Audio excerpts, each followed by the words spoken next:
Oh, Heavenly Father, we just want to thank you this afternoon for this opportunity to come in and just fellowship together, Lord Jesus, in such a time as this. Oh, Heavenly Father, we celebrate this Juneteenth anniversary, this Juneteenth holiday, with our hearts heavy, but we are also feeling light because of the freedom that we do experience now, Lord Jesus. We just want to acknowledge and honor the 2.5 years and that we were still held captive, enslaved after the Emancipation Proclamation, Lord Jesus. But we know that you sit high and you look low. And oh, Heavenly Father, we know that we are in your hands, Lord Jesus, and that our lives are orchestrated by yours, and there is nothing that will stop our preordained destiny that you have already put in place. It's no wonder that after coming over slave ships, that what arrived at these shores was the strongest of the strongest. And we will prevail. We will survive. And we will rise. And we will keep this holiday holy. We will keep it sacred. And we will celebrate it with all fiber and essence of our being. In the mighty name of Jesus, I pray. Amen. Okay, Dean Kia.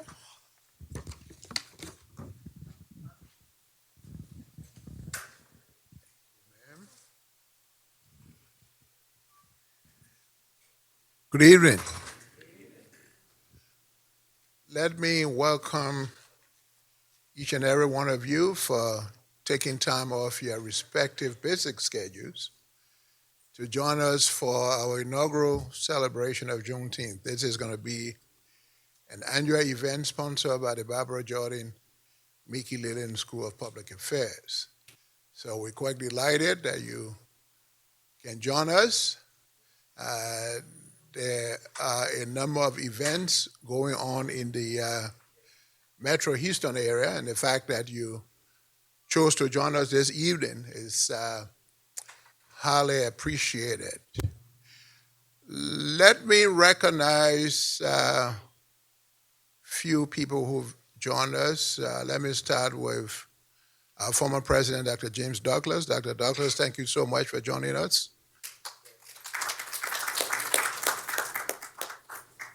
Mrs. Georgia Provost is the vice chair of our advisory board, the School of Public Affairs Advisory Board.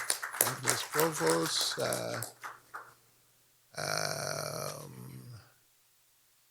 Pastor Guilford is a member and the chaplain of the board. Thanks, Pastor Guilford, for joining us. Ms. Lynette Howe is a member of our advisory board. Thank you, Ms. Howe. She and her husband, thank you for joining us. Judge Wanda Adams from our Alumni Association.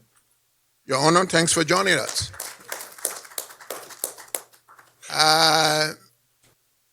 Colleagues, Dr. Andrew Ewa, our interim associate dean, Dr. Samista Majendra, interim chair of the Department of Political Science, Dr. Jovita Eseshi, who is a member of our faculty.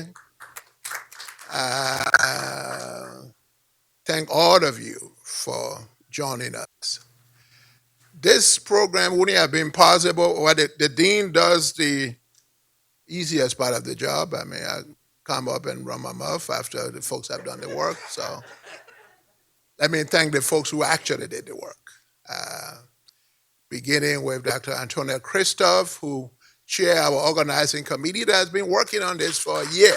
Thank you, Dr. Christoph, and the members. Are the members of the committee? Is Dr. Christoph here? The members of the committee. I wanted them to stand so we could recognize them if they're here.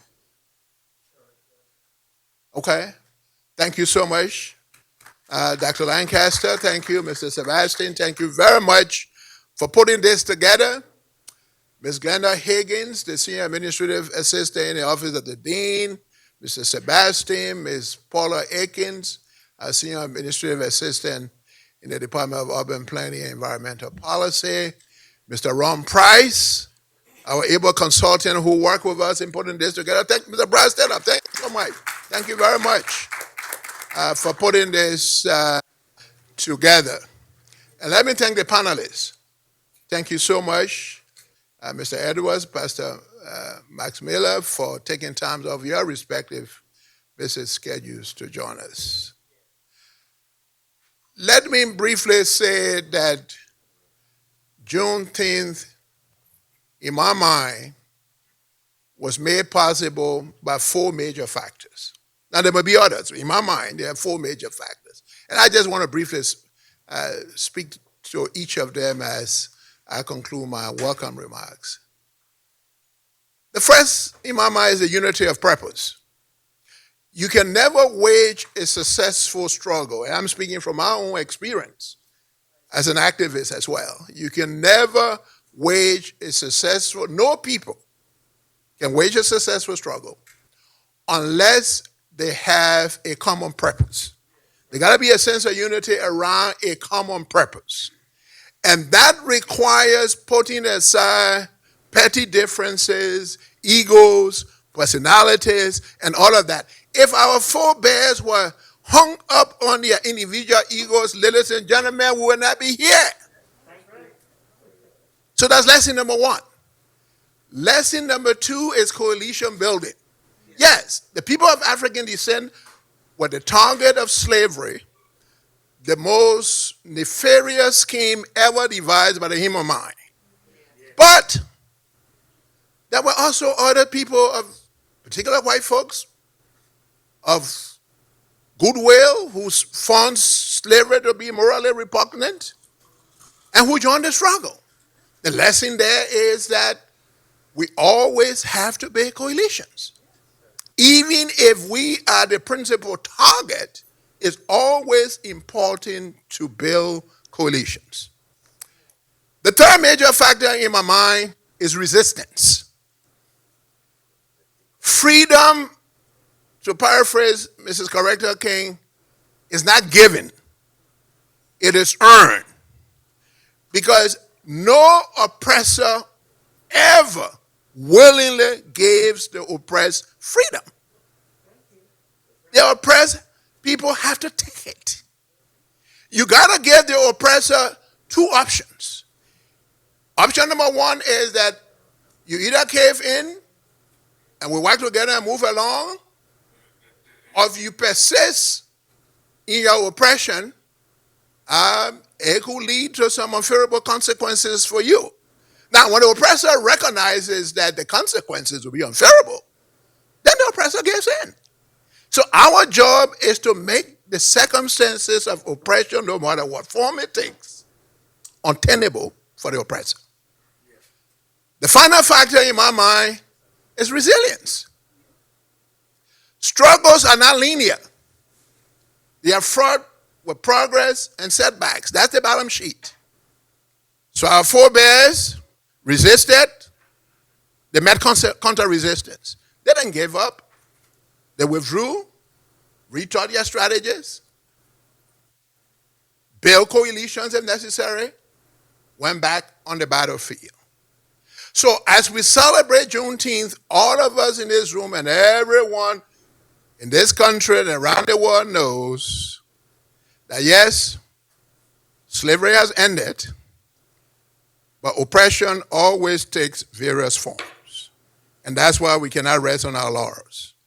In as much as we celebrate Juneteenth, we always got to keep strategizing, keep planning, and keep struggling, because as we've seen in recent time, there's now an emergence in this country of an authoritarian movement that is bent, others have characterized what they're doing as Jim Crow 2.0, that involves from voter suppression, targeted to us primarily, to historical revisionism.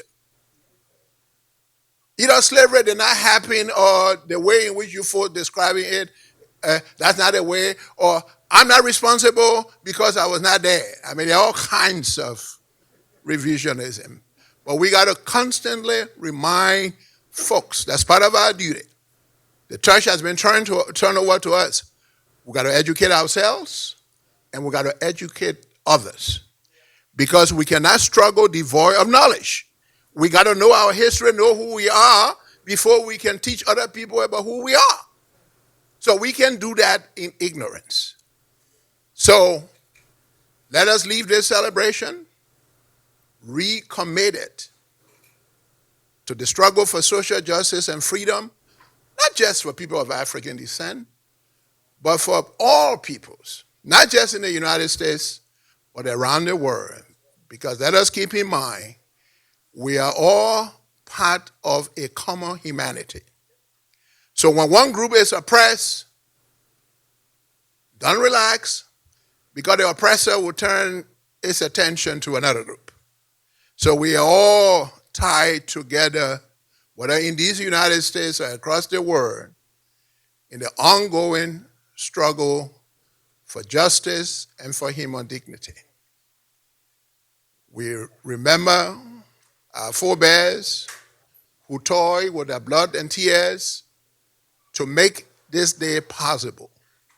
So in honor of them, let us go forward and make these United States and the world at large a better place for all of us, where every human being is respected not on the basis of the color of his or her skin, or nationality, or ethnicity, or any other social identity, but clearly on the basis of what Dr. Martin Luther King described as the contents of their character. Thank you for coming. Welcome. Happy Juneteenth.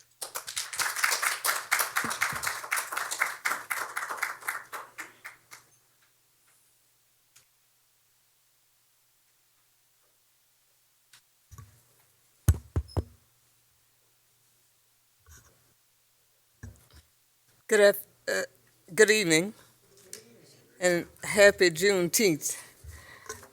Today, I want to say a word to you about the history and memory of Juneteenth. This year, we celebrate more than 150 years of emancipation of slavery in Texas as a result of a bloody and costly civil war. In his book, Legacy of the Civil War, Warren Penn wrote, "The Civil War is our felt history. Americans have a storehouse of knowledge drawn from the Civil War. Among these lessons is the realization that slavery looms largely in the story and cannot be talked away. And I might add that emancipation cannot be talked away." Ralph Ellison stated that Negro American consciousness is not the product of a will to historical forgetfulness. It is the product of our memory, sustained and constantly reinforced by events, by our watchful waiting, and by our hopeful suspension of judgment as to the meaning of our grievance. See, memory is something that is owned. History is interpreted. As historians, we reconstruct the past based upon our research. It can be read and belongs to everyone. But memory is passed down from one generation to the other. Memory coalesces itself in objects and celebration as the one we are having here today. History seeks to understand an event in all of its complexity, but memory passes on our heritage and our identity. Memory of emancipation over 150 years still resonates today with energy and emotion, keeping the thought of first freedom alive. Allowing this thought of first freedom reminds generation of the meaning of freedom. Preserving the tradition and jubilation as a reality against discrimination and injustice are some of the tenets of Juneteenth. The meaning and memory of Juneteenth are intertwined in accounts both historical and contemporary. No one can doubt the importance of this event, especially now that it is a national event. The annual reminder of slavery in Texas cannot be understood merely as a recollection of minority people or of black people. White people and other ethnic groups also shared in this history stemming from our yearly celebration. Yet emancipation memory and its meaning among white Texans were different from that of African Americans. White recollection of Juneteenth denied the importance or the wisdom of emancipation. After the Civil War, most whites felt that blacks were happy in slavery and that they were better off. On the other hand, emancipation for blacks carried with it the expectation of life without change, without whip, without separation, without rip, and without forced labor. It offered the promise of a future based on legal equality. The annual celebration and emergence of a collective memory that follows year after year is a reminder that freedom is a national treasure, a reality worth celebrating, and emancipation offers an entree into American citizenship and identification of American ideals. For African American slave population, freedom in Texas came on June 19th when the Union occupied the island of Galveston and read Abraham Lincoln's Emancipation Proclamation. For African Americans, however, living elsewhere in the state, history of Juneteenth was a ragged version of emancipation. Not all of them received the word first. The size of the state, the long distance between farm, the thin line of Union protection, and the remoteness of urban areas all conspired to keep African Americans from hearing the word. But by year's end, freedom had engulfed the whole state. Being unable to read and write, but using memory as their tool, the celebration of Juneteenth, African Americans used that to become narrators of their own story and give a new meaning to emancipation. Just how did blacks respond when they heard the news of their freedom? They respond with joy, jubilation, shouting, and crying. One lady recalled she caught her baby and threw her up in the air, saying, "Liza, you free, you free." Others shouted hallelujah. Still others left the plantation only to return later. One former slave recalled, when freedom came, everybody went wild. Right off the bat, colored folks moved or started to move. They seemed to want to get closer to freedom. True to form, by year's end, the message of freedom had finally made its way and impact across the state. When all the slaves received their notice of freedom, then they moved from one place to another. They moved to familiar territory. Then the idea and identity of freedom began. Freedom was a foreign land to those who had been in bondage all their life. It required navigating unfamiliar terrain. As one slave put it, we know freedom was on us, but we didn't know what would come of it. We thought that we were going to get rich because we knew how to work and white folks didn't. We soon found out that freedom could make you proud, but not rich. But we knew freedom. With an identity established and memory to hold on to, the commemoration of Juneteenth helped to train children in the collective memory of their parents and grandparents and transmit a particular history essential to the collective identity of a race. While Juneteenth embodied a higher meaning of freedom, legal equality, and citizenship, it also allowed for earthly enjoyment. Juneteenth was an event that had to be celebrated by a family and a church gathering. Afternoon festivities included feasts of all participants. To people deprived of plenty, a bountiful table of good to eat provided the tangible evidence of the advantage of freedom over slavery. Memories of the aroma of beef and pork prepared in underground pit resonate today, along with mustard green, black-eyed peas, chitlins, and red soda water. In the early years, the celebration of Juneteenth was held in the countryside, in churches and homes. As blacks moved more and more to the city, Juneteenth celebration was marked by a parade. Public space became a powerful ingredient in forming Juneteenth memory. As a result, many of you know of the Emancipation Park that started by Jack Yates in 1872. In 1889, there was Comanche's Crossing. 2 years later, we saw the rise of Booker T. Washington Park at Navasota, Texas, for the same purpose. Coupled with this meaning of memorializing Juneteenth were those black politicians, newspaper, and activists who kept Juneteenth alive. In 1889, a black legislator by the name of J.R. Richards introduced a bill to make Juneteenth a holiday and then asked the legislature to be excused for him to go home and celebrate. By the turn of the century, all black newspapers in Texas were carrying the story. By 1919, it had become an official holiday for blacks in Texas, as some employers give their employees the day off. In 1948, Lula White, executive secretary of the Houston chapter of the NAACP, got a proclamation from Mayor Oscar Holcomb declaring Juneteenth as a day of celebration for blacks. Then came the civil rights movement, in which blacks were struggling for civil rights and voting rights. But as soon as blacks started electing people to office, then Al Edwards introduced House Bill 1016, which became a state holiday. At the time he introduced this bill, many people thought that it was crazy, that he was celebrating slavery, but he was in fact celebrating freedom. The memory of Juneteenth from slavery is both powerful and subversive. Powerful because it kept the faith alive that freedom reality would become more than a dream. Powerful because it united communities under the common goal. But it was also subversive.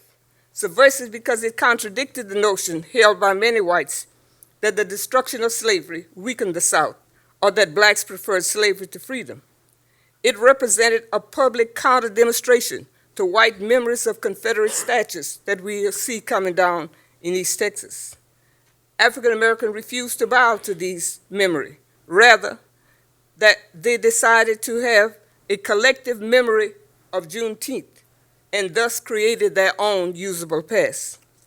To be sure, Juneteenth is a living testimony of the strength of the emancipation memory.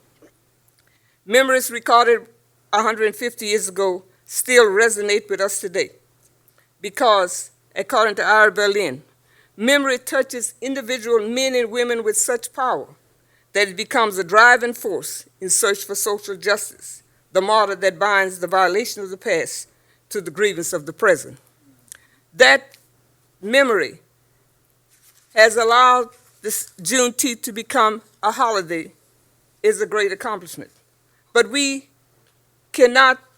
must hold fast to the memory of Juneteenth, because as one writer said, when one is happy in forgetfulness, facts are forgotten. Thank you.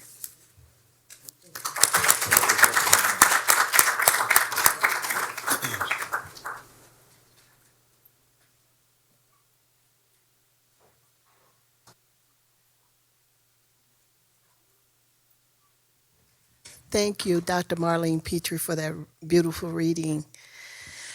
I want to acknowledge that we have joining us the son of State Representative Al Edwards, Mr. Jason Edwards. He's joining our panel. Also, I have another addition to the panel. We're going to ask Ms. Georgia Provost to join the panel since Representative Ron Reynolds will not be able to attend. Thank you. She has agreed to do so. And before I introduce our moderator, I would like to give Congresswoman Sheila Jackson Lee's representative to come forward and present the proclamation. Congresswoman Sheila Jackson Lee is still trying to come, my understanding, but we're going to go ahead and let her representative and Miss Cynthia Cole. Thank you all so much. This is such an honor. And I have to share that Congresswoman is really trying to be everywhere today. She has been very busy. And so I'm not her, but I will certainly try and make sure that I represent her in a most just gracious way. And I thank you all for receiving me as such. If I can take 2 seconds, I want to share with you that I grew up in the Midwest. And so the celebration of Juneteenth was a little different. It was a celebration, but it was a reminder more than it was a gathering, but it was a reminder. And I remember my parents being very, very strict about the fact that you need to know that you should never ever allow anyone to have so much power over you that you don't know that you are free. Not just over you as a free person, but your mind. And so we weren't necessarily allowed, we celebrated. We learned about what was the root of Juneteenth, but it was a reminder for all the children, from the parents to the grandparents and the great grandparents. Oh, you're going to have some fun. You're going to go down the Soul Train line, but before you get there, you're going to learn this history. So I appreciate you all still carrying this torch and passing it on. Now, I've been in Texas for a little while, so I think I'm a Texan. I got to get my glasses.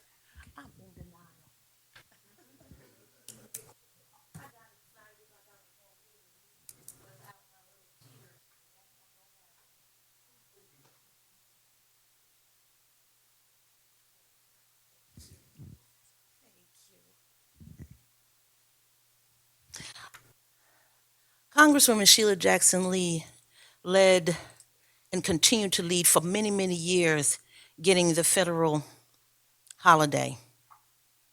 And when she finally did, we always see Congresswoman after the battle. But she took some heat. Oh, yes, she did. So I know that she is truly here in spirit and appreciative of the opportunity to present the certificate of congressional recognition. Congresswoman Sheila Jackson Lee, 18th District Congresswoman, presents to Texas Southern University this proclamation. In full respect of time and everyone that's here, I won't read the entire proclamation, but I will read the last two paragraphs. The celebration of Juneteenth was coined Juneteenth and grew with more participation from descendants. The Juneteenth celebration was a time for reassuring each other, for praying, and for gathering remaining family members together. Juneteenth continues to be highly revered in Texas and revered by the descendants. Decades later, with many, many former slaves and descendants making an annual pilgrimage back to Galveston on this day. Now, therefore, be it resolved that on behalf of the constituents of the 18th Congressional District of Texas, I take great pride in recognizing and honoring the Texas Southern University on this occasion at the TSU Barbara Jordan Mickey Leland School of Public Affairs inaugural 2022 Juneteenth celebration. Juneteenth celebrates African Americans' freedoms while encouraging self-development and respect for all cultures. The event of 1865 in Texas are not forgotten. For all of the roots, the ties back to the fertile soil from where the National Day of Pride is growing. Indeed, you are deserving of the respect, admiration, and commemoration from the United States Congress. Congressionalwoman Sheila Jackson Lee. Thanks. May I present this to you? And I need to get someone to take a picture. May, you want to take the picture with us? Okay.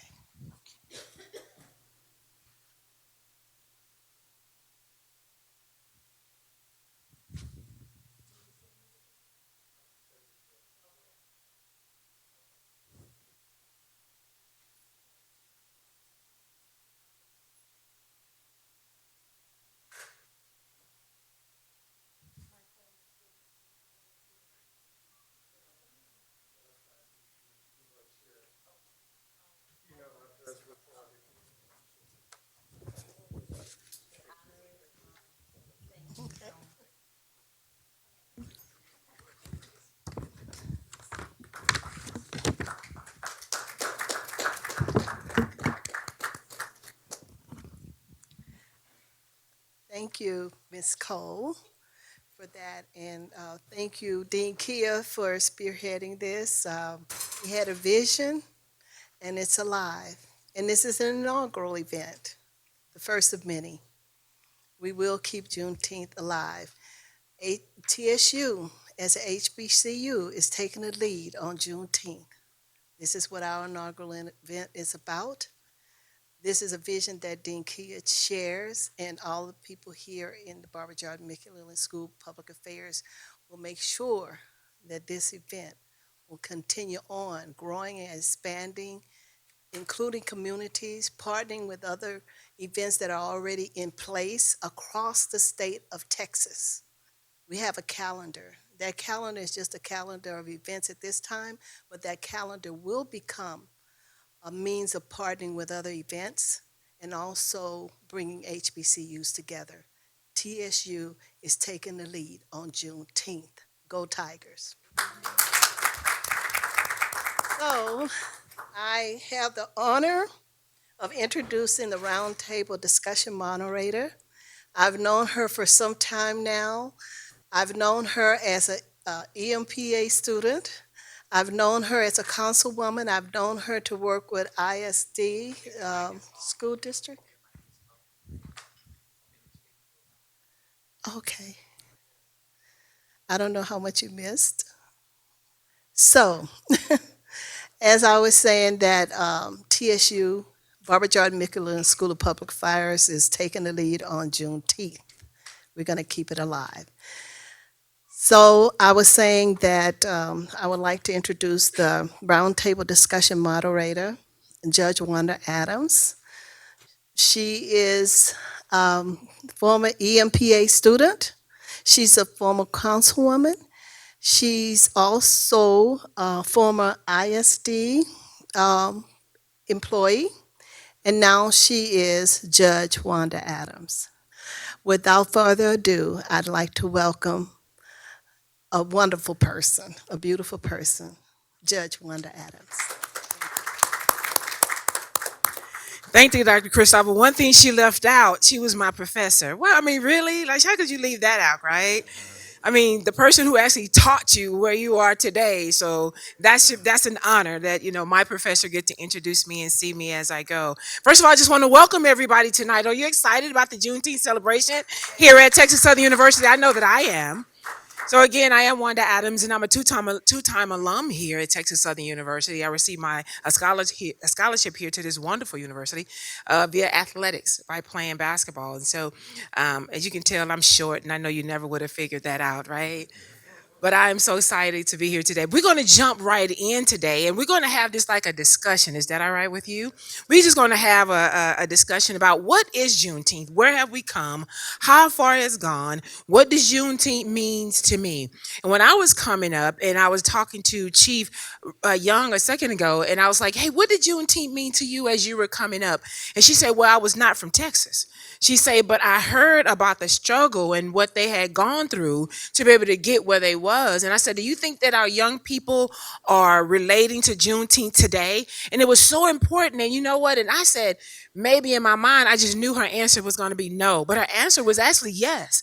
She said, I think they're more in tune today, Dr. Miller, than it was probably when we were 20. I don't know. That was, not too long ago for me. I don't know about Chief Young, but it was not too long ago for me.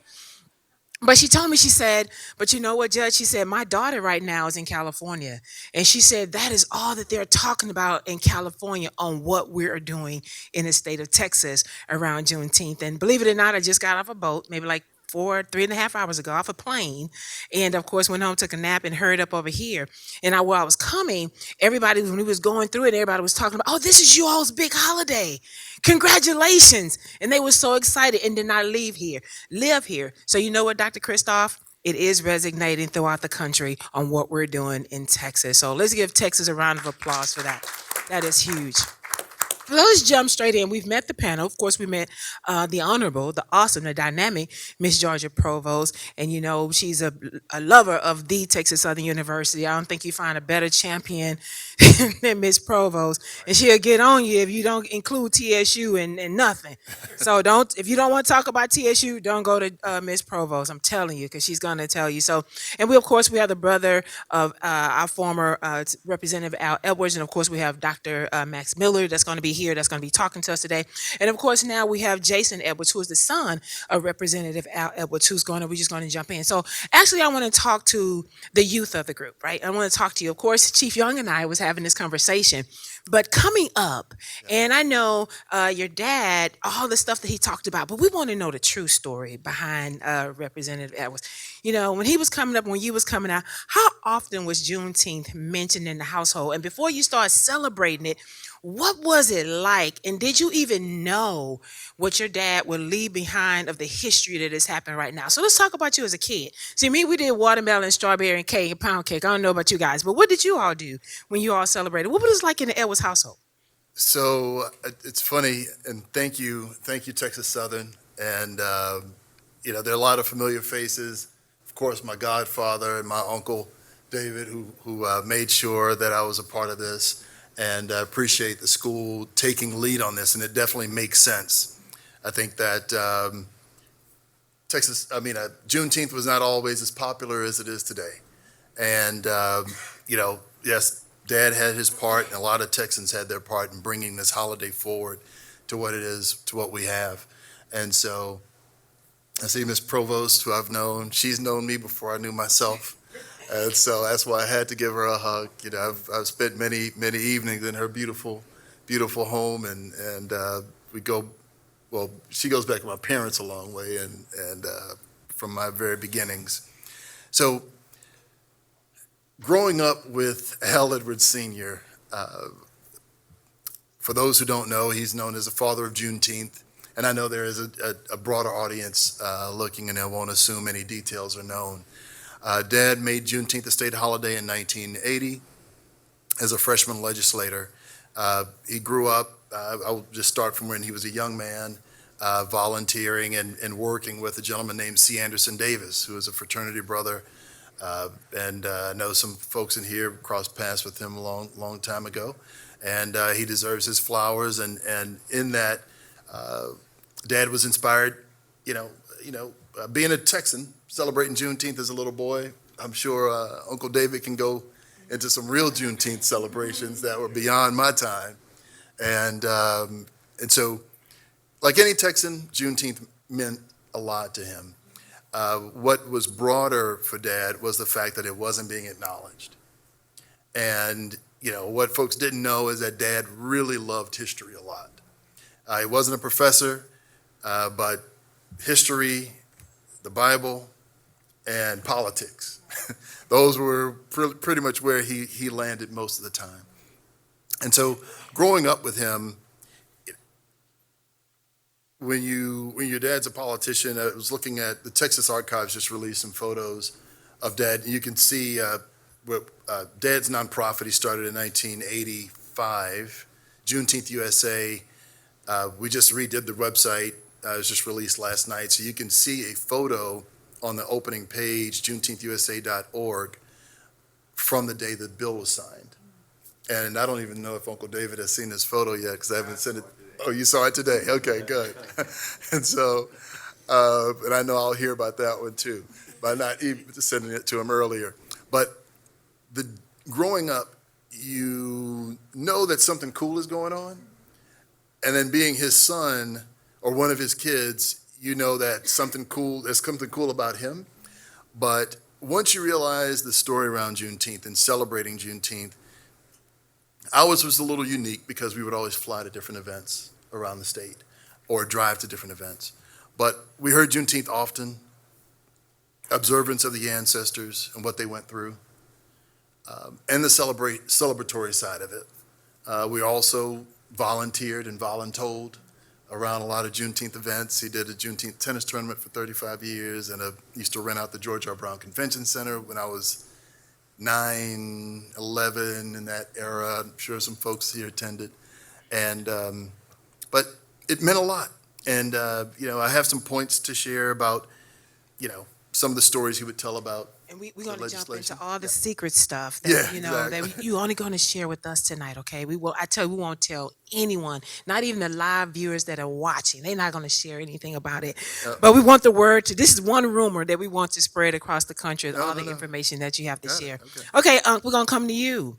So before he was born, and I know that you and your brother probably you had some deep conversations and some deep talk about the idea. Because before you jump off for something, you always want to bounce off for someone. Was you that bouncer for your brother? Were you the one before he even, come? So what was the first thought that came out of your mouth when he came to you and said, "I want to do this for Juneteenth"? And I'm sure you was one of the first person he told. What was that like? It was. Want to talk in the mic for us, please? Is the mic on? Okay. Well, one of the things that Jason didn't mention is that my mother's birthday was on June 19th. So it was a piece with us that sort of caught the holiday, but because it was a holiday and it was everything else, it just made everything else blossom. So it'll be the occasions where we're from a large family. My dad was from a large family. And so it would be a big, big gathering. They would come out, man, Jerlene, everybody. And so they would celebrate my mother. They would call her Angel. And so they would celebrate her birthday as well as the fact that it was Juneteenth as well. And so as for my brother, it was, you're absolutely right. People used to ask me, so are you, it's like, was my brother's sidekick. And I wasn't a sidekick, but it's just that when I was a baby, how a parent, the baby come and they tell you, say, well, this baby's yours, right? Well, they said that to him figuratively, but he took it literally. So I had my mother them in terms of coming up, and I had my brother out. It was like if it was something that I did, he figured he should, put a switch on me before mom and them get there. I mean, literally all my life. So I just figured being around him was things that I was supposed to do. It was just, he would put me in the car, I'd go with him. It would be this, it would be that, it would be that. So we were close from that standpoint. And so looking at Juneteenth, when he looked at making it a law, I remember I used to have a fear because when Al was in the legislature, he would always, if anybody who know Al, so I know you do, Dean, he would always take the adverse side to things, and you going, man, why are you going against everybody else in the neighborhood? Why don't you just, But so when he would come home, he would, he would stop by my house on the way, and he would tell me some things that's going on. And so with making this a holiday, I was concerned as to why. And one of the things that he said, and it's to this day to me as to what our reasoning is for going forward. He said, if we can make it a law, then instead of just enjoying a celebration, it would give us something to where black folks' lives can matter to black folks, where it means something to us, for us as black people. And so the things that he went through, as Jason was saying, were some things that, because this was not popular at first. And once he even passed to Georgia, everybody didn't stand with Al. And so today it feels really great that it's come to where it is. Right? But initially it was a struggle. And the thing about it that makes it, and if we're going to tell the truth, right? The struggle with Juneteenth that I saw more with him was with people who look like us. It's very true.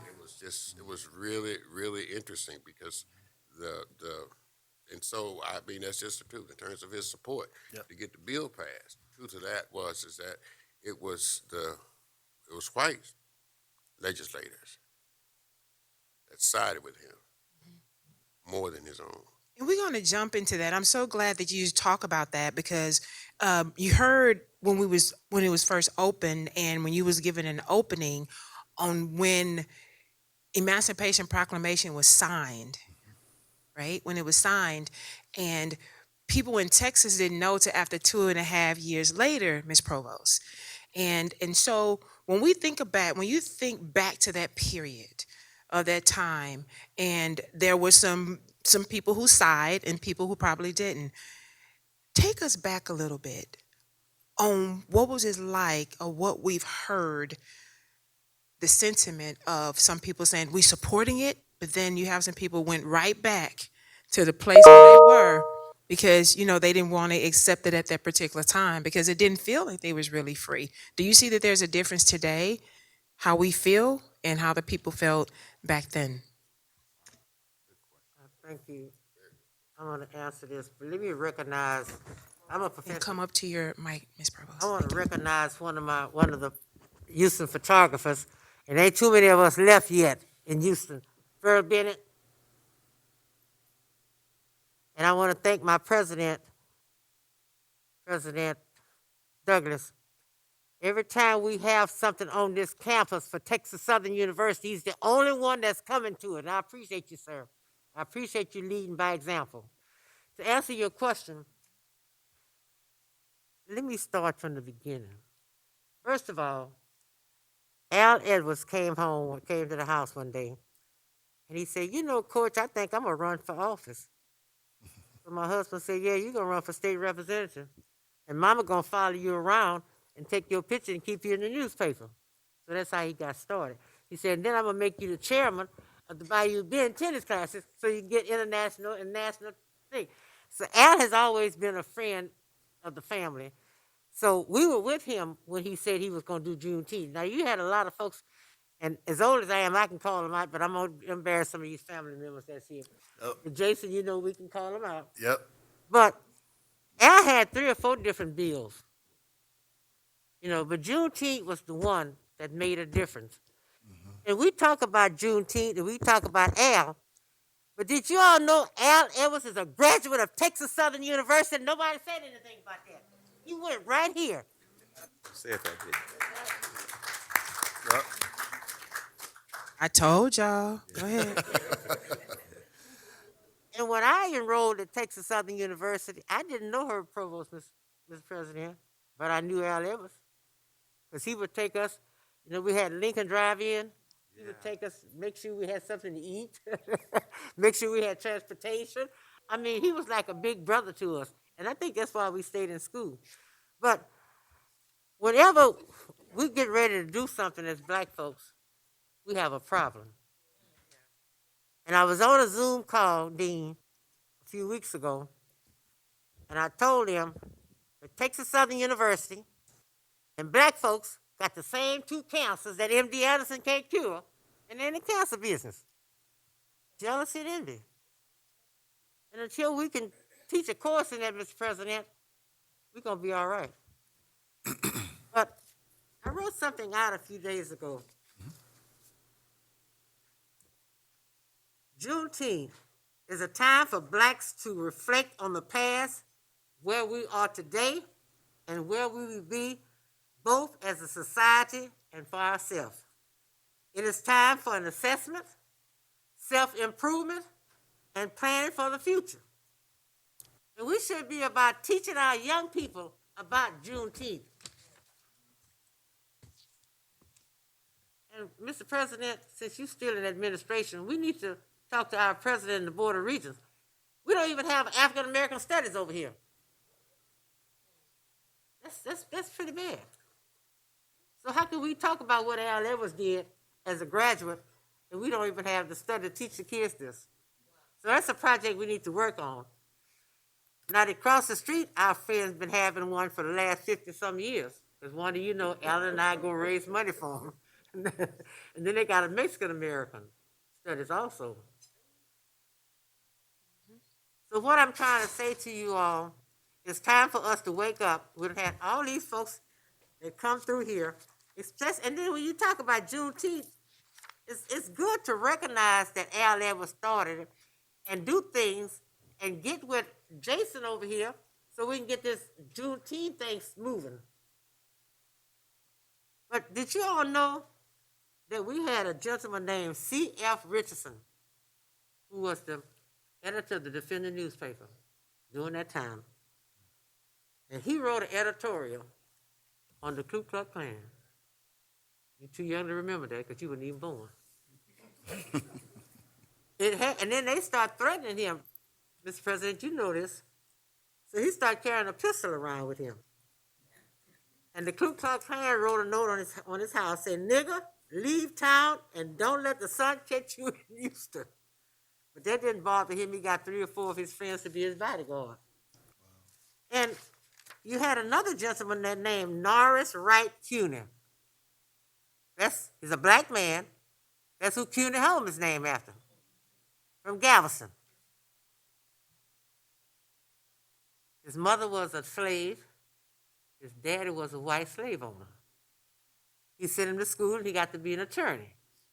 So for those of you that don't know, that realize that they're trying to give CUNY homes to the University of Houston, that CUNY home was the first that was built in 1940 for blacks. It's named after a black man who was a Republican. He was the chairman of the Republican Party when they had the convention in 1876.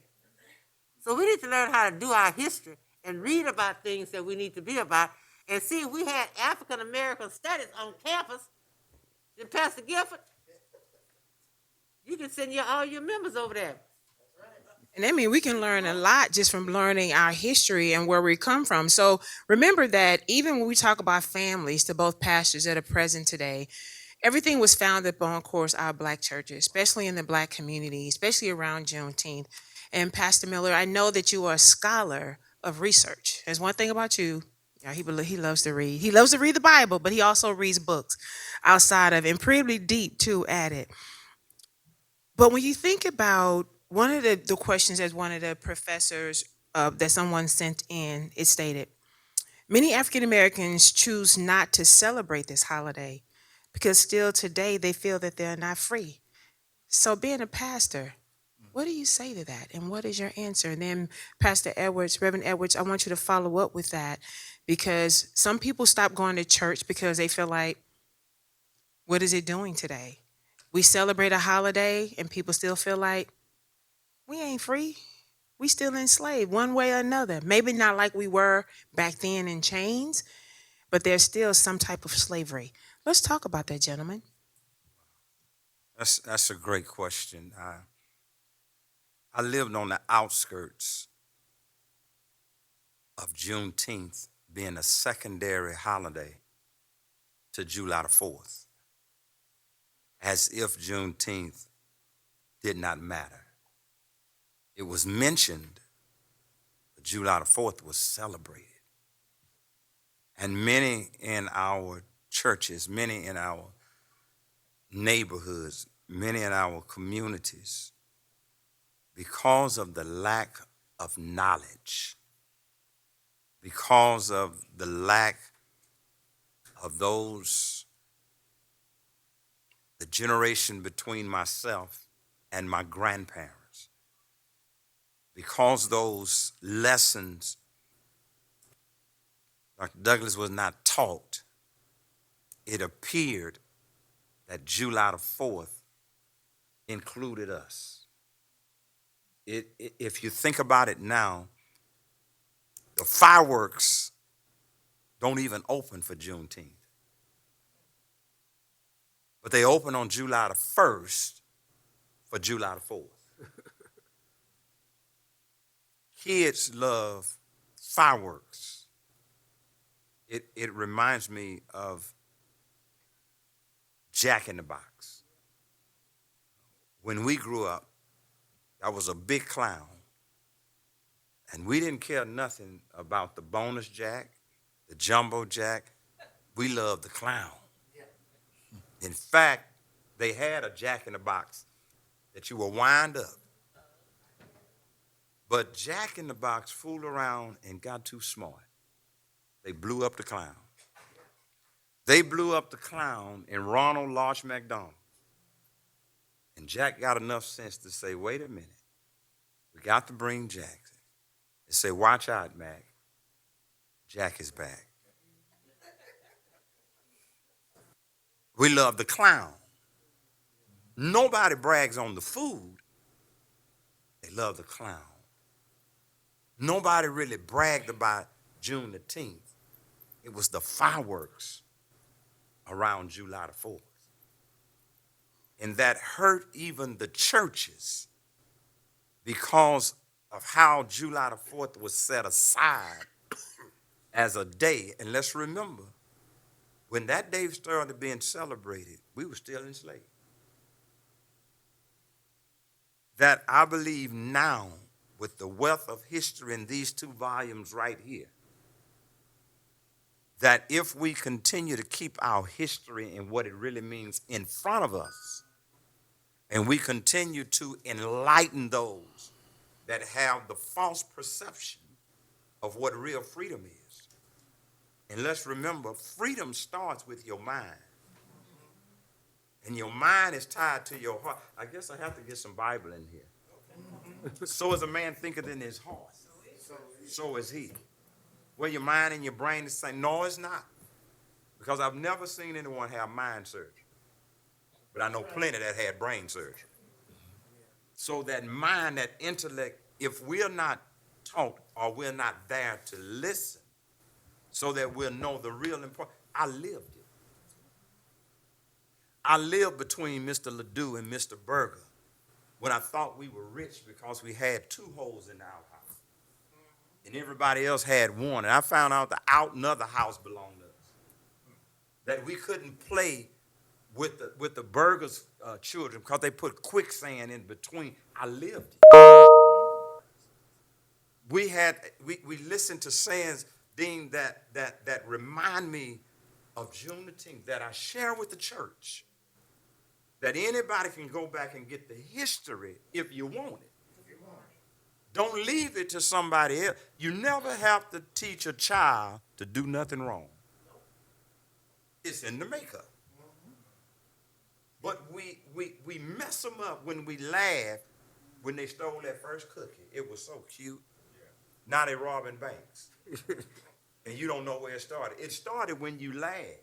The cookie. At the cookie. So now you have to teach it to your children. That's biblical. So they'll know what it is. And now sayings like this help me say this in church and remind me to remind them that I made sure that the Negro National Anthem was played for 6 months. Because they know the Star Spangled Banner, but they don't know it. And one member say, well, it's not an uplifting song, so I'm not going to come back until you stop playing. I say, well, stay at home for 6 months. Yeah. Because it's not meant to be uplifting. It's to remind you from that which way you come from. Yeah, that's right. And so many folk don't want to remember where you come from, but you'll never know your future if you don't know your past. I'll close with this. There were sayings like, you can't get water out of a well without dipping the bucket in first. That remind me that we had a well. We had fine china. It was called a can that you took the paper off of. That had a little water in that we were pouring to prime the pump. It reminds me of sayings and what happened to my great-grandfather. That when they came into Warden, Texas on property that we had 300 and some acres, where they dragged him out of the house and beheaded him and said there'll never be another rich Negro in Warden, Texas. And you know what I'm doing on June the 10th? I will be sitting on a tractor on that very property on June the 19th, where we're going to celebrate what God has done. Wow. Wow.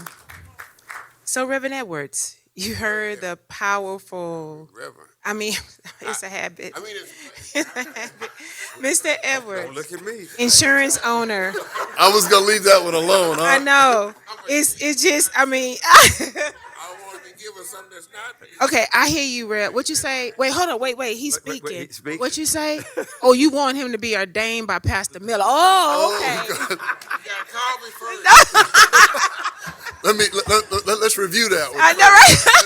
So, Mr. Edwards, the part B to that question is, and I'm going to come over to the son because I want you to add to this. Another question came in from one of our audience that says, what responses can be shared from the panel to this very population that Pastor Miller was talking about, for people who really don't understand, they hear about it. Thank you, Pastor Miller. We don't get fireworks. We still doing red soda water and watermelon and pound cake and fried chicken. Yeah. But we don't understand what Juneteenth was. No. So our young people, you have some young people that are here, Yeah. so they can really understand, how do you address this population and show how important it was? Because your brother fought very hard. Like you said earlier, it was some people that didn't look like us. He would go to them and say, I need you to help me. They turned their back on him.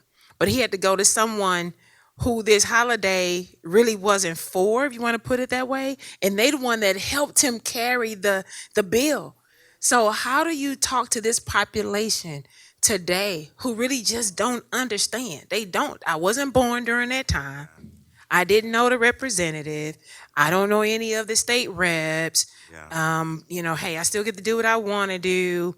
Black people still, are enslaved. But make it clear to the population today. Well, I think what makes it really clear and what I'm committed to until I leave this earth is a question that was asked to me. It said, why did your brother do it? And I never forget, as he was Step doing up to the mic for me. as he was doing those things for Pull it to you. Juneteenth, and the people at George R. Brown were coming, and it was people on the street. Street people were always gonna show up because they knew that day I was gonna have some hot dogs, and there's gonna be some great things. And so the people who were the quote unquote people who were in leadership of the community, who weren't necessarily there at the time, I said, man, we're going through this. I said, now at some point, I said, white folks gonna take this and they gonna make some money. I said, we ain't gonna make no money.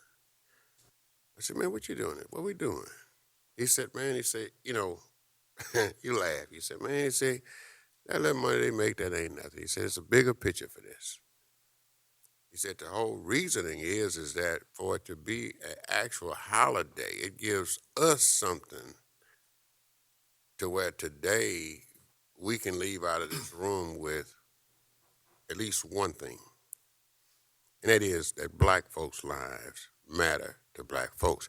If we could begin to actually let our community know, you said, what do we tell these young people?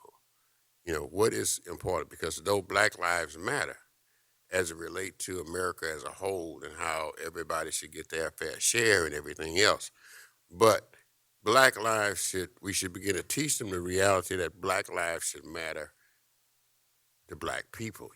Our lives should matter to each other.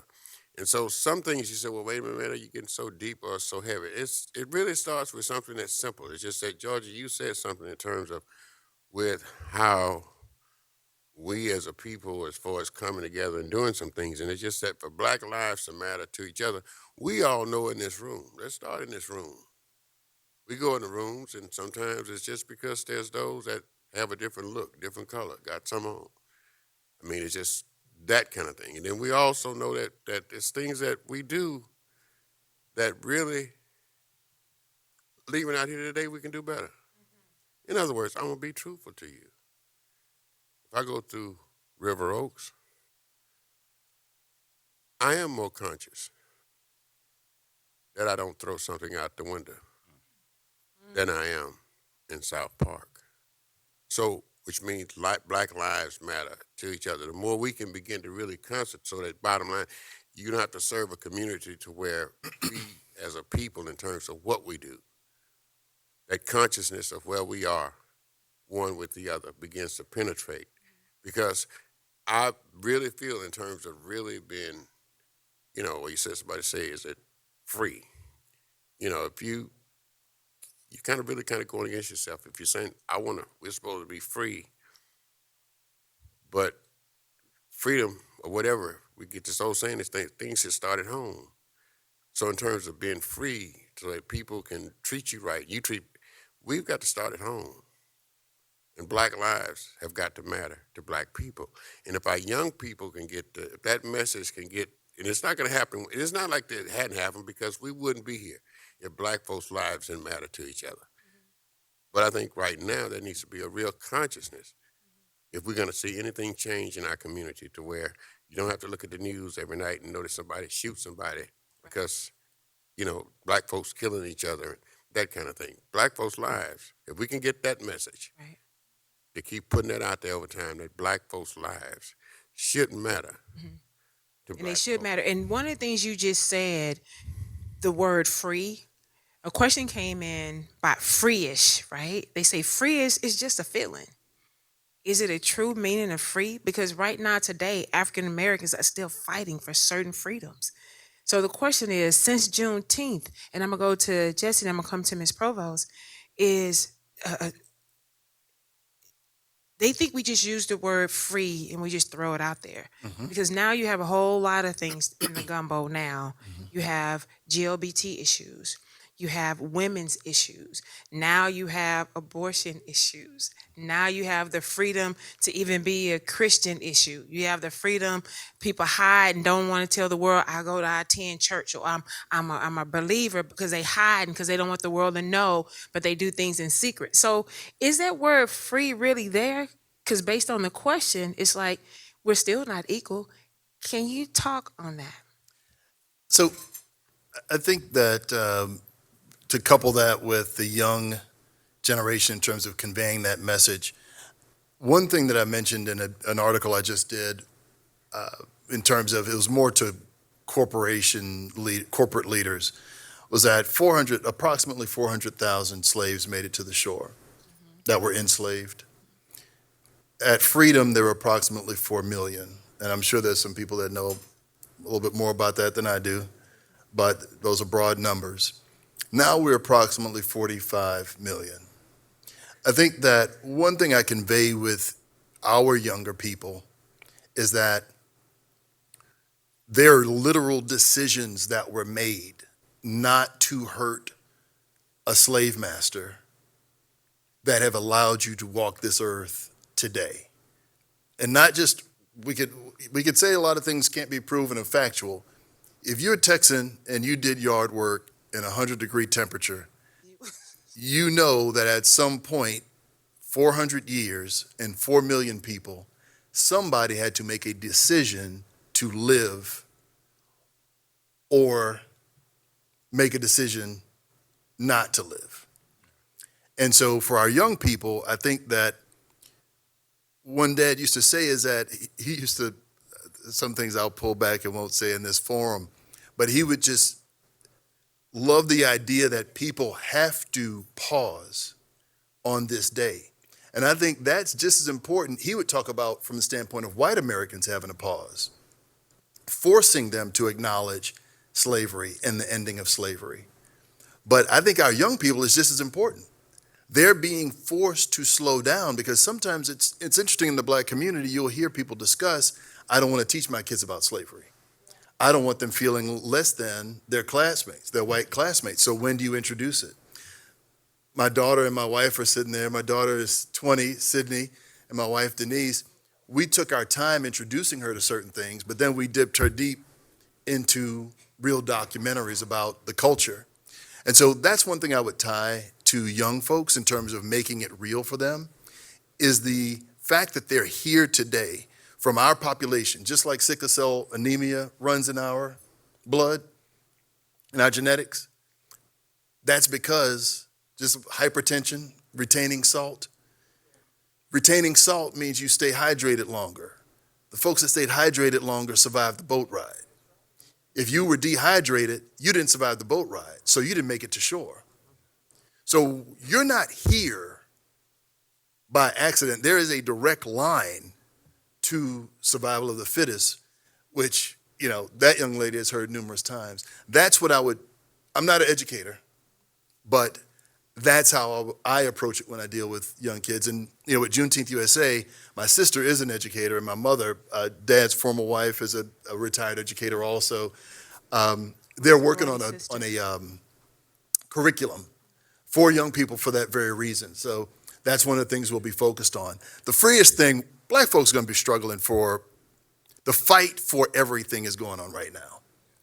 And everyone's fighting for something.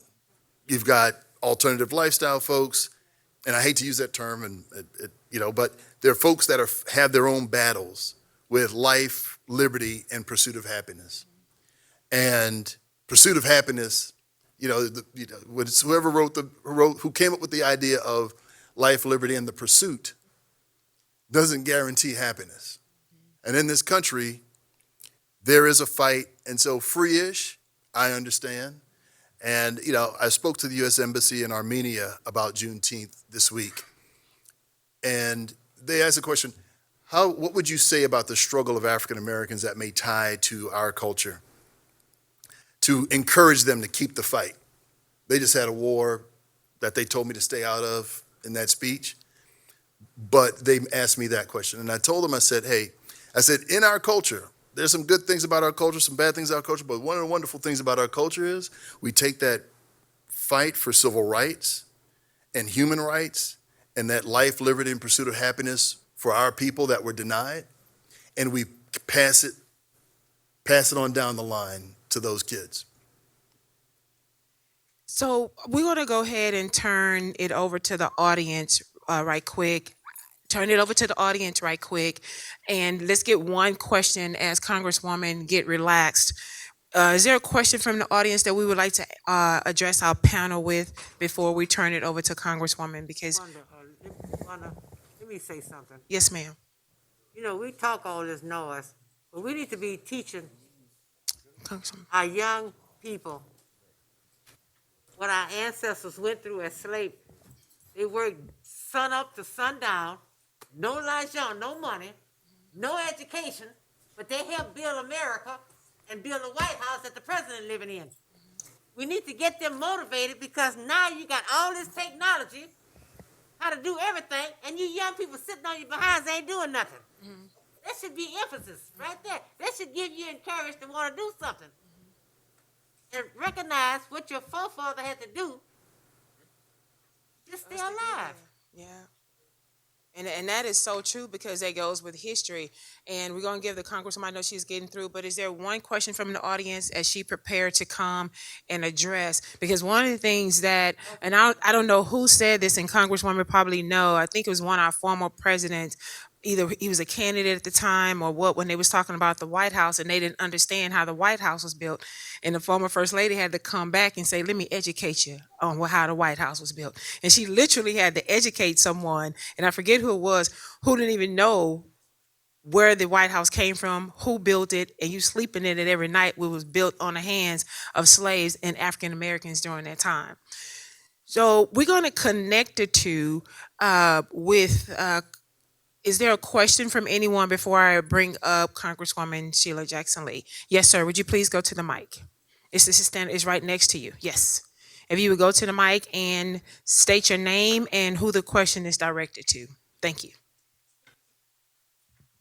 No, I just want Congresswoman Lee, when she gets up to talk, they talked about how Al Edwards introduced the Juneteenth legislation, but they didn't talk about how it created a conflict in the political arena between approving the states around the country, approving either Juneteenth or Martin Luther King Day. And so it took a long time for that battle to subside. But Sheila Jackson Lee can give you more details about that, but that's very important to discuss today. Right. And that's perfect. And I actually want to bring her up because I want her to tie in the two holidays so we can educate, because you have the state holiday that was passed and fought really hard for by our former state representative Al Edwards. And now you have the first ever national holiday that we get to celebrate. When it was celebrating the state of Texas, we knew it was June 19th. We had a good time.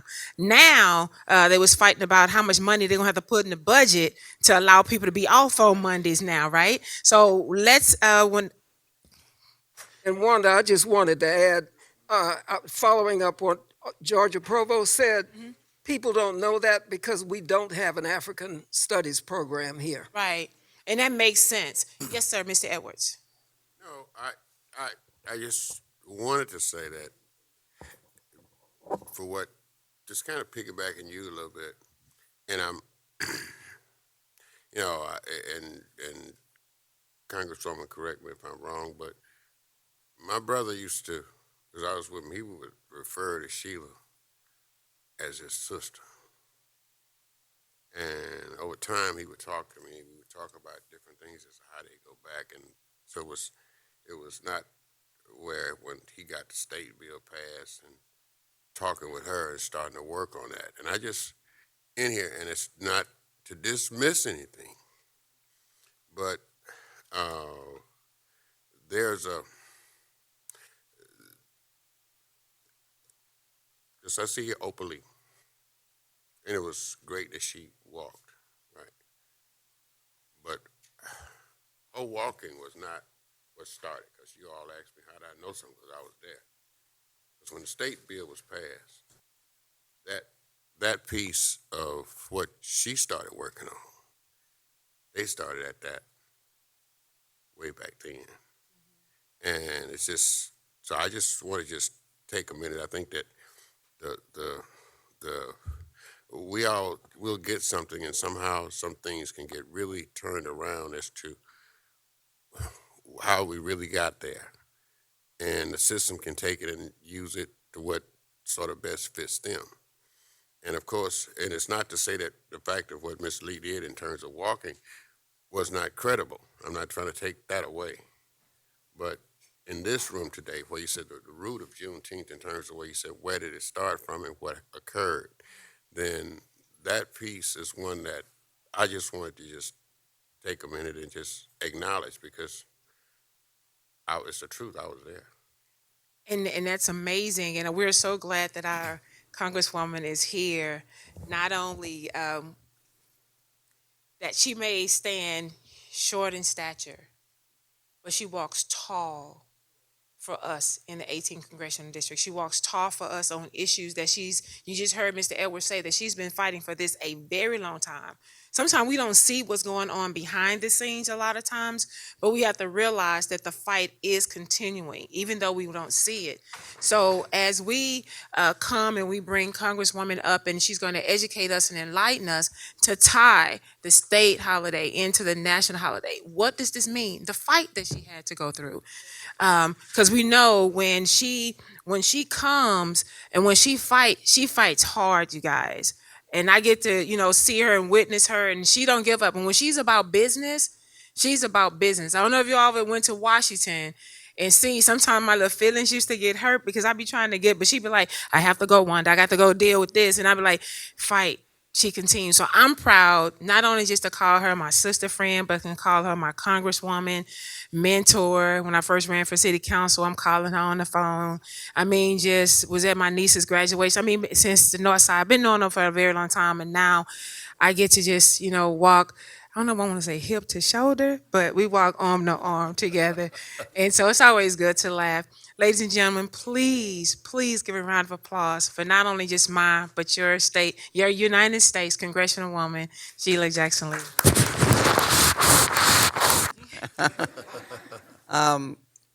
Judge Wanda Adams has done such a stupendous job in being Justice of the Peace. She runs her court well. I hope that you know that, and I'm delighted that she is here today. I'm going to try to be bionic because I know that coming at the end of the program, I think it looks like a reception going on or potentially going on, and I'll try to be appropriate in this most emotional moment for me and, of course, for the Edwards family.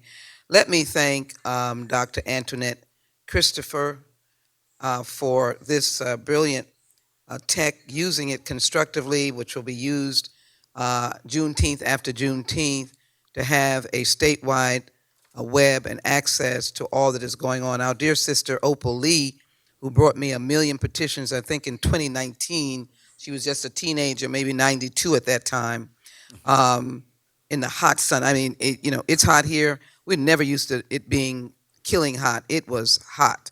And she brought those 2 million, 1 million petitions. She had her walk today in Fort Worth, so maybe people would want to be at that and make it back here, and we would know that. And so this is a brilliant idea. Dr. Kia, thank you so very much for your leadership. We've been on the line with reparations. You know I'm not going to leave the podium without saying that very quickly. let me thank Dr. Georgia Provost, and her name is Provost. She is a provost, Texas Southern University, and I know they won't mind me saying that, president, chairman of the board, and otherwise, and she loves this university. I'm going to try to get her to accept my advocacy for HR 40 because that is reparations of which HBCUs and Texas Southern University, because she's always asking for money, would be eligible for a whole lot. So don't think of it as not being sensible. Let me acknowledge the Dean of Ministers and the President of the Houston Baptist Ministers and Vicinity and the dear pastor, senior pastor of his great church. And I'm very grateful to see Reverend Max Miller. Thank you so very much. And Pastor Reverend Dr. Al Edwards, long gone, because he was a man of faith. He was called Reverend. He had that without a portfolio because he did so much. Remember, he did the great gospel extravaganza at the Jones Hall before anybody else did. Dean Douglas, you know that. Power to capacity. And so he did many things as well as a legislative portfolio. And I know that Jason, his son, who has carried this message and mission forward, is telling the story of his beloved father, of which we should. So let me just, again, tie the tech but into the knowledge, because I know that they will incorporate all of this into the knowledge. And why did I, for 10 years, introduce a resolution, get John Cornyn to join me dealing with honoring at the federal level? Certainly, it was because of my interaction with Representative Edwards for a very long time. And let us not leave out the name of C. Anderson Davis and his wife. They used to do those big events at Miller Theater. That was the only thing we had. And he used to, Reverend, didn't he J.J. Robbins, he used to make sure that he pulled some pennies from everywhere. Wasn't no big corporations giving C. Anderson Davis, but that's where all of us were. We're in Miller Park on that day, unless we were in our backyard. And he got his inspiration, and Representative Edwards would always be there, and they'd let a pipsqueak like myself get on and say a few words at that time. But I grew up under them, and they did, I think they even had a parade, but whatever it was, they just started getting you so long ahead. Dr. Petrie, I hope you remember them. They're part of history and talking about Juneteenth. But Texas Southern University is in the center of it as well. As you well know, Emancipation Park brought by free slaves, Jack Yates at the helm. So we have had an interwoven relationship with this matter. And if you will allow me calculate a few words, let me just hope that I can do it very quickly as to what my message is about, how this is going to be, this gathering of evidence, this synergizing it. I don't know if many of you realize that in the 1930s, the Library of Congress captured slave narratives because those were the last of that generation that was going. And they captured some of them, and I'll just read a minute for you. But what I do want to do is just give you some sense of Juneteenth and the depth of why I did this. It was the passion of saying, one, we were ripped away from the land because you didn't get here on your own. You're ripped away from the land of which you did come, the motherland, continent, and the brutality of how you came was even one that was strange. And they really bought you from the inner of the continent on the west, and they walked you 200 and 300 miles so that you would be weak and that you would not fight them. The fact that you would not fight them, that means that you would get on the ship, or as some still had their mind, they would jump into the watery grave. I wanted to have America, slavery being one of her original sins, stop for a moment and talk about slavery. I think that's Al Edwards. It was, we always think of the joyful part of it, but the historical moment is crucial. Unless we're talking about grand and great grand, we don't sit around the dinner table. I wonder what great, I wonder what slavery was about. We will lose that. I don't want to lose it. You know why? They received no honor, no payment, no workman's comp, no life insurance, nothing. And I thought about that. Now, you can look at my legislative agenda and know that I've done a whole lot more, but I've thought about it as capturing this whole idea of Juneteenth. And then I got, thank you, Senator Cornyn, we joined on this Emancipation Trail, which I've got to fight to make sure it comes to being, because if you look at your tax dollars in the National Park Service, you have one national trail committed to your history. And that is the one from Selma to Montgomery in the 20th century. Nothing on the historical record of slavery. And so we would be the first and only self-contained trail coming from Galveston, which I argued from where Captain Granger, General Granger, was and made his announcement. And as the slaves tracked their way up through those small towns some of you came from, 45 wasn't here, they walked and they got into Freedmanstown. They came into downtown, that was all us. That's where Antioch, all that was us. And then made their way over to Lower Third Ward. That was us. That was the trail we did. And then we jumped to Independence Heights, which was the first incorporated black city. And that's the trail. And that will be a national parks trail that will be an economic engine. It will be at the mercy of the students of Texas Southern that can do all their anthropological and research there, finding little things that document what the slaves did, and it would be a national trail. But I don't let people's Juneteenth, yes. And by the way, let me get in, as I told Jason, Juneteenth is an economic gift to you all. When I was in Galveston this morning, I said, now, Mayor, you're going to be building hotels in the name of Juneteenth, because once it picks up, Right. our people are going to be coming in from everywhere. My dear beloved colleague, Barbara Lee, flew in from California. She is in Galveston now. She couldn't be so more excited because she has birth people from that area. Yep. She couldn't be more excited. She is an example of what the wave is going to be. Yep. Houston, are you ready? Are you going to be developing these themes, these opportunities for teach-ins, programs that really dig deep into the connectivity Yep. of slavery? So let me just say this. Frederick Douglass said, I prayed for freedom for 20 years, but received no answer until I prayed with my legs. That is Provost. Y'all praying? Y'all got to get up with your legs and do something.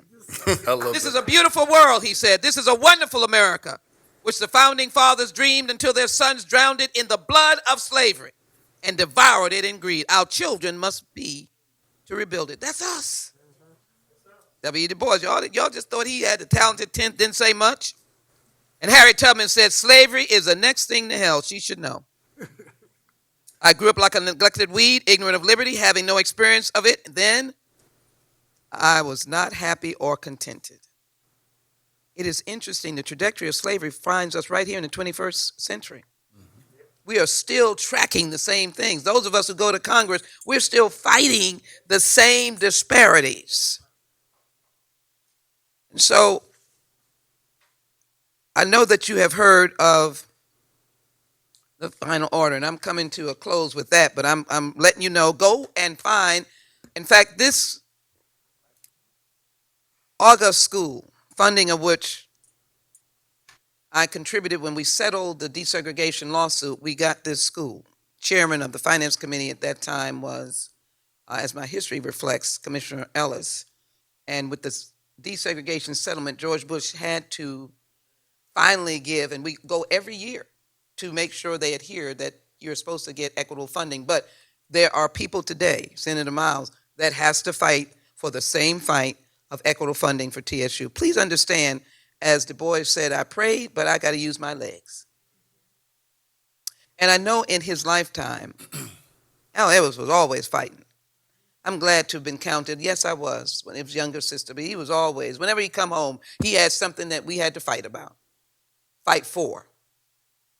And he fought for so long for this Juneteenth for you. It's a gift to you, but we have not expanded on it, the economic engine of it.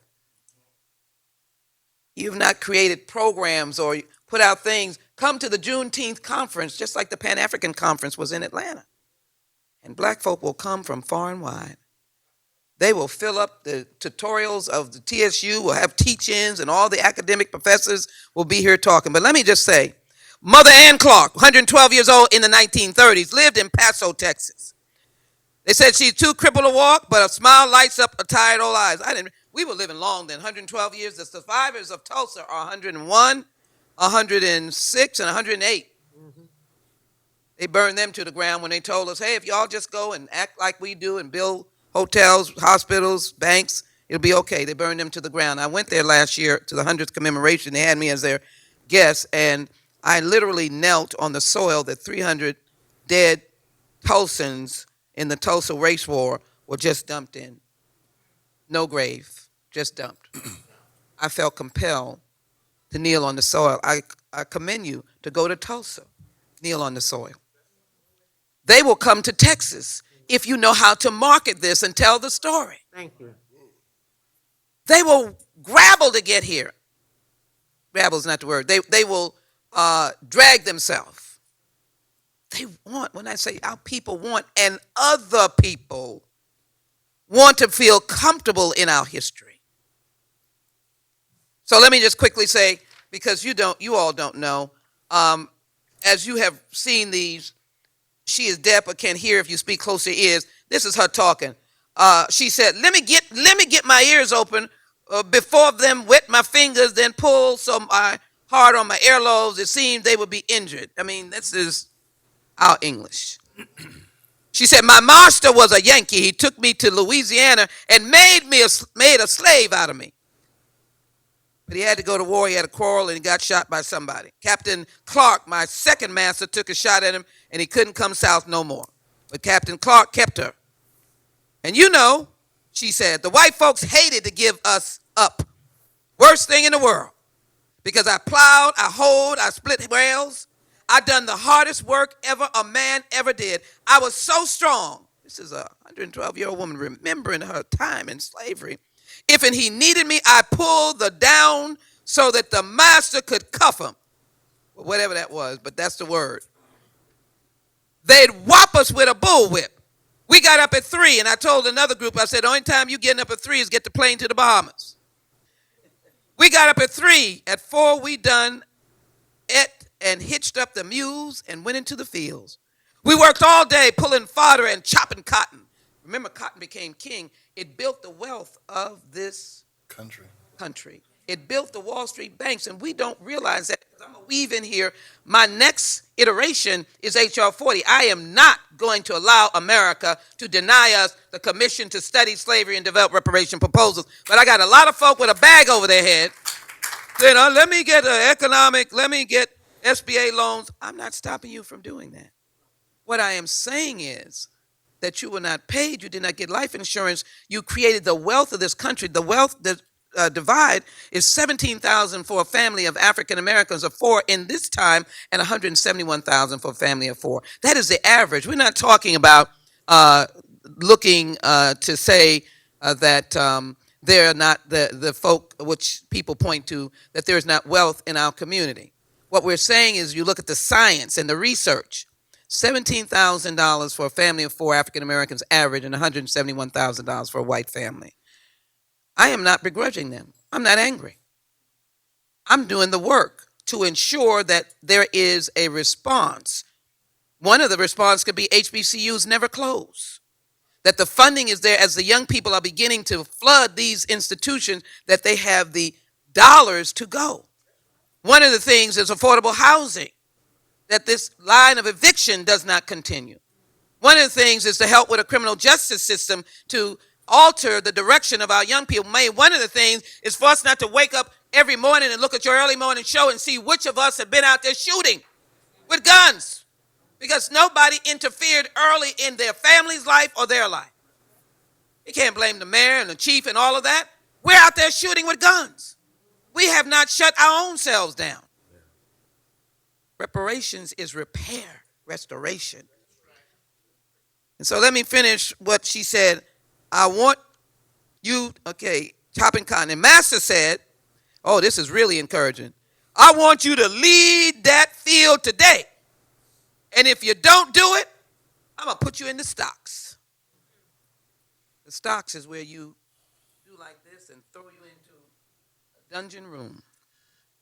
And then he'd whop me if I didn't know what he was talking about. And so you're whopped in the beginning, you're whopped in between, and if you look like, children could look at you like, what are you? You get whopped again.